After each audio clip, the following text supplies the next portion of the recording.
Europe 1. Le grand direct de l'actu, Jean-Marc Morandini. À plus de 5 millions de personnes auront plus de 85 ans à l'horizon 2060 en France, comparé à 1,5 million aujourd'hui.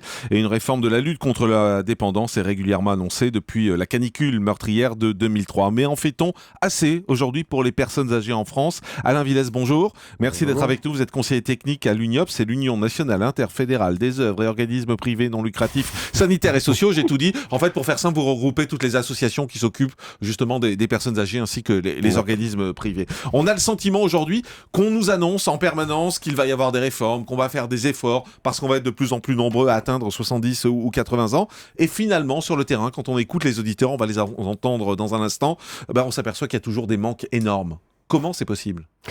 Eh bien, effectivement, nous sommes dans l'attente depuis maintenant près de 20 ans d'une grande réforme du financement des aides à l'autonomie, pour ne pas dire pour de la prise en charge de la dépendance, que ce soit d'ailleurs à domicile ou en établissement.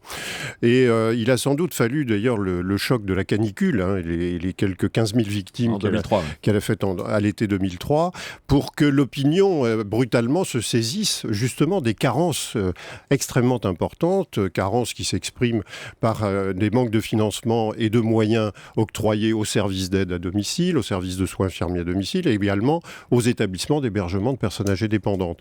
Donc, depuis cette canicule, justement, je crois qu'il y a eu une prise de conscience. On a créé notamment cette Caisse nationale de solidarité pour l'autonomie. On a prélevé un impôt spécifique. Mais on a des tas de problèmes concrets aujourd'hui. Voilà. Nous, on entend les auditeurs tous les jours dans cette émission et qui nous disent, avec ma mère, avec mon père, je ne sais pas comment faire, j'ai des soucis. Je voudrais tout de suite, parce que j'aime bien qu'on soit concret, qu'on prenne Gérard, qui nous appelle de Colombes. Bonjour Gérard. Oui, bonjour. Bienvenue sur Europe 1. Vous avez une question très précise, vous, à poser et que beaucoup de gens se posent, je crois. Allez-y. Ouais. Oui, en France, le prix des maisons de retraite est très très cher. Plus de 4 000 €, je crois, par mois. Et il paraîtrait qu'en Belgique, ils sont beaucoup moins chers. Alors pourquoi ? Et il y a même des Français qui vont en maison de retraite en Belgique aujourd'hui parce que c'est moins cher. Vous savez il n'y a pas que... Depardieu, d'ailleurs, je crois, est déjà parti. Oui, il n'est pas parti parce que c'est une maison de retraite, mais c'est différent. Alain Villès, mais il a plus de 60 ans. Il a plus de 60 ans. Pourquoi c'est si cher, la maison de retraite ? Eh bien, c'est justement... Alors, vous savez qu'il y a plus de 2000 personnes âgées en France hébergées dans la seule province de Wallonie, ce qui n'est pas toute la Belgique, loin s'en faut. Et précisément parce que, d'une part, la Belgique offre davantage de places et d'accès en urgence à ces places d'hébergement en maison de retraite médicalisée. Et par ailleurs, effectivement, les tarifs, alors méfions-nous aussi, quelquefois, c'est aussi les tarifs d'affichage. Mais globalement, c'est moins cher. Mais globalement, c'est moins cher, nous sommes d'accord. C'est en fait parce que, comme je vous le disais tout à l'heure, nous avions de graves carences en équipement, c'est-à-dire en nombre de places de maisons de retraite, tout simplement. Donc les plans, on a fait quelques plans, notamment le plan Solidarité Grand Âge qui a permis d'améliorer un peu ça.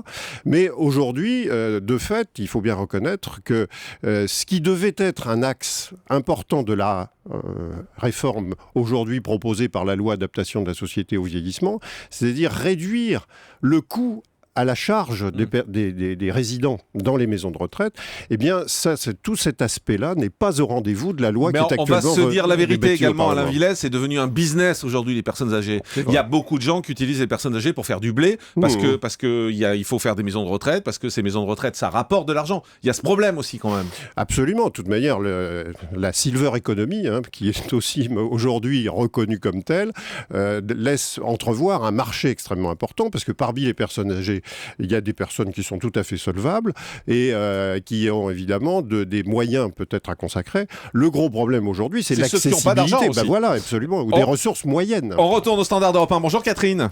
Bonjour. Bienvenue sur Europe 1, vous nous appelez de Bordeaux. Quel est votre regard, vous, sur les efforts qui sont faits sur les personnes âgées ? Je pense que la France n'a pas du tout anticipé le problème des personnes âgées. On se retrouve avec une génération sandwich qui est la mienne, 60 ans, c'est-à-dire avec des parents âgés dépendants et des petits-enfants à gérer, parfois des enfants qui sont toujours à charge. Et il n'y a pas de structure abordable pour les personnes âgées. Ça, c'est faux, c'est complètement faux. Et alors, en ce qui concerne l'hospitalisation à domicile, laissez-moi rire. Pour avoir une structure d'infirmiers qui viennent chez vous, il faut 3 mois d'attente. Alain Villès là-dessus. Oui, alors, d'une manière générale, vous avez tout à fait raison. Il y a des carences encore extrêmement importantes. Mais je crois que la question se pose aujourd'hui, non pas tellement en termes de place pour l'hébergement, pour ce qui est de l'hébergement, mais en termes d'accessibilité financière.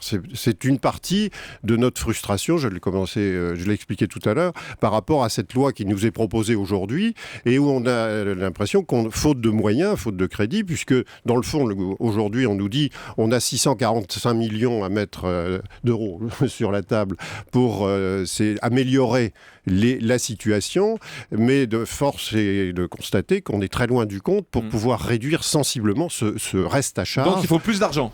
Il faut beaucoup plus d'argent. Mais pourtant on fait des efforts. On va en parler avec Joël. Bonjour Joël. Bonjour. Bienvenue sur Europe, vous nous appelez de Sarrebourg. Oui, de Sarrebourg. Moi, j'aurais juste une question à vous poser, en fait. C'est parce que les salariés font une journée pour les personnes âgées.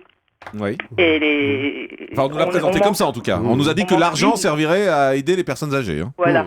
Et je pensais, moi, normalement, que ça servirait aussi à faire des maisons de retraite, parce que les maisons de retraite, il n'y en a pas non plus assez.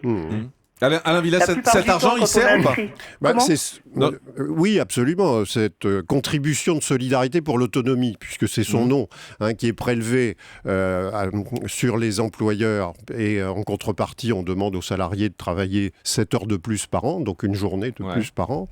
Cette journée de solidarité abonde les moyens et les marges de manœuvre de la Caisse nationale de solidarité. Ils font vraiment, l'argent va vraiment là ? Écoutez, en grande partie, oui. Alors c'est vrai qu'on a paradoxalement quelquefois des petits problèmes de capacité d'utilisation, parce qu'il faut beaucoup de temps pour créer par exemple un établissement d'hébergement, il faut 5 ans.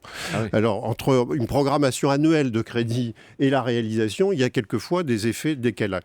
Joël, si vous posez cette question, est-ce que c'est parce que vous avez le sentiment que cet argent n'est pas utilisé, qu'on ne voit pas les effets ? Qu'elle s'envole quelque part, mais où, je ne sais pas. Oui, c'est toujours le problème quand on travaille une journée de plus comme ça, ou des vignettes auto à l'époque, on se dit, où passer l'argent. On avait supprimé la vignette, dans ce cas-là, il fallait la laisser. Non, mais si vous voulez, je crois que le vrai problème, c'est que les quelques 2,5 milliards qu'a produit cette contribution supplémentaire, a permis effectivement de créer des places, mais avec l'effet différé. C'était un plan qui devait s'achever en 2012, et en fait, on n'a pas encore parachever totalement les objectifs de ce plan. Donc il y a dans le fond du retard qui se manifeste. Et puis il est vrai que de toute manière, quand on est frappé personnellement par une situation comme ça, comme de devoir trouver une place d'hébergement à la sortie de l'hôpital pour une personne âgée, ça reste quand même assez largement un parcours du combattant. Alors justement, on va prendre Guylaine. Merci Joël de nous avoir appelé. Bonjour Guylaine.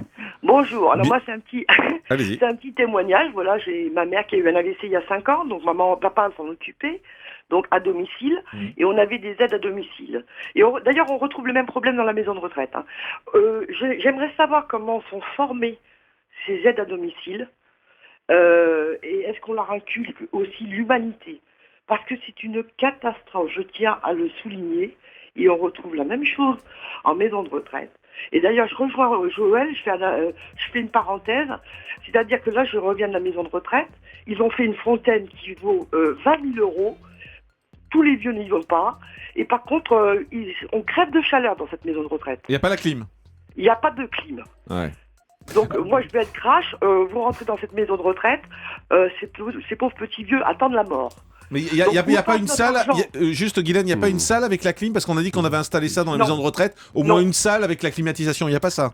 Non, je peux même nommer non, vous pouvez aller... Non, mais on vous croit Guylaine, mais c'était juste une question. Et à côté de ça, ils ont fait une fontaine super moderne, où les vieux n'y vont pas parce que ça donne pas envie, qui vaut 20 000 €. Il y a un problème peut-être dans la répartition de l'argent. Merci Guylaine pour ce témoignage. Merci Alain Villaz d'avoir été avec nous. En tout cas, vous l'avez vu, ça provoque beaucoup d'appels au standard d'Europe 1 parce que les gens le vivent de plus en plus au quotidien. Merci, je rappelle, vous êtes conseiller technique de l'Union.